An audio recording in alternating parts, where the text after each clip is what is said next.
Ganito pa rin ba yung ginagamit yung pampabango sa CR? Pwes, palitan nyo na!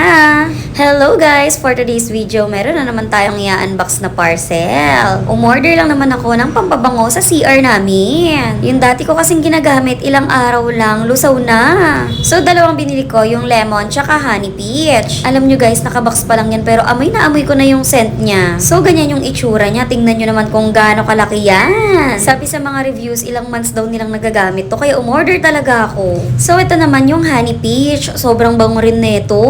Nabili ko lang to for only 69 pesos isa. Kaya alam nyo na, yung link nasa comment section. So, pumunta na tayo sa exciting part kung saan itatry na natin to. So, madali lang naman to. Tatanggalin nyo lang yung seal niya. Pag ginawakan nyo pala yan, parang jelly. Tapos, ibabalik mo na yung pinakatakip niya. O, diba? Ang dali-dali lang. Siyempre, lalagay na natin yung kasama niyang pandikit. Dagdagan nyo na lang pag nakukulangan kayo. So, ayan na. Pinalagay ko na kay Dada. Sobrang bango na ng CR namin. At matagal pa tong mauubos. So, yun lang. Salamat sa panonood. Bye, guys!